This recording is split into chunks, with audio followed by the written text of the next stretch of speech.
Indian oil corporation या IOC, India की सबसे बड़ी फ्यूल रिटेलर, ने ये अनाउंसमेंट की है कि वो हमारे देश का पहला ग्रीन हाइड्रोजन प्लांट सेटअप करेगी, वो भी अपने मथुरा रिफाइनरी में। अब यहाँ पे सवाल ये है कि ग्रीन हाइड्रोजन क्या है।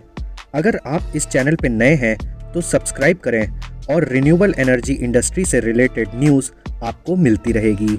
सबसे पहले तो आप ये समझ लें कि hydrogen is the fuel of the future. मतलब in future all sorts of transportation and power production can be done by burning hydrogen. Hydrogen की एफिशिएंसी कहीं ज़्यादा होती है अगर हम इसको कंपेयर करें फॉसिल फ्यूल या रिन्यूएबल एनर्जी रिसोर्सेज से। अब इंडियन ऑयल कॉरपोरेशन ने इसको ग्रीन हाइड्रोजन इसलिए बोला क्योंकि आईओसी का अपना एक विंड फार्म है राजस्थान में। इस विंड फार्म से जनरेट होने वाली पावर से ही हाइड्रोजन गैस का प्रोडक्शन होगा।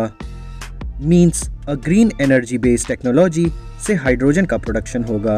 Hydrogen is the most abundant element found on the planet और इसको प्योर फॉर्म में एक्सट्रैक्ट करने के लिए हमको काफ़ी हेवी अमाउंट में एनर्जी इन्वेस्ट करना होता है। And it doesn't make any sense कि हम कोयला जला के बिजली प्रोड्यूस करें और फिर उस बिजली से हाइड्रोजन प्रोड्यूस करें, क्योंकि ये प्रोसेस इकोनॉमिकल भी नहीं होगा और इससे क्लाइमेट पे भी बुरा इम्पैक्ट पड़ेगा।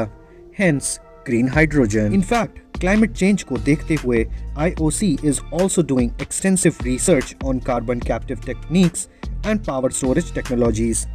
अब इस प्रोजेक्ट अनाउंसमेंट के प्रोज क्या हैं? Hydrogen is renewable and readily available. Hydrogen is more powerful and energy efficient than fossil fuels or any other renewable energy sources combined. Hydrogen has zero emissions. Hydrogen has faster charging time. मतलब अगर market में hydrogen fuel से चलने वाली गाड़ी आ जाए तो उसका रिफ्यूलिंग प्रोसेस एकदम सेम होगा जिस तरीके से हम एक नॉर्मल सीएनजी कार में सीएनजी रिफिल करवाते हैं। मतलब इलेक्ट्रिक व्हीकल से भी बेटर टेक्नोलॉजी, बिकॉज एक इलेक्ट्रिक व्हीकल को रैपिड चार्जिंग स्टेशन पे भी चार्ज होने के लिए 2 से 3 घंटे लग जाते हैं। अब इस प्रोजेक्ट का कॉन्स क्या है? हाइड्रोजन का extraction is a very costly process.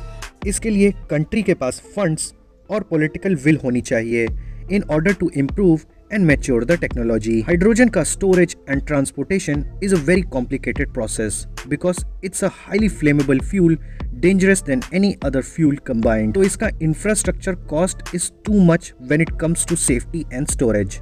And lastly, आप इसको अच्छा कहें या बुरा, सरकार आपको हायर रेट पे पेट्रोल बेचकर टैक्स का पैसा यही इन्वेस्ट करेगी। मतलब हमारे और आपके टैक्स के पैसों से ये टेक्नोलॉजी देश में आएगी। वीडियो अच्छा लगा होगा तो चैनल को सब्सक्राइब करें, आगे भी आपको ऐसे ही वीडियो मिलते रहेंगे।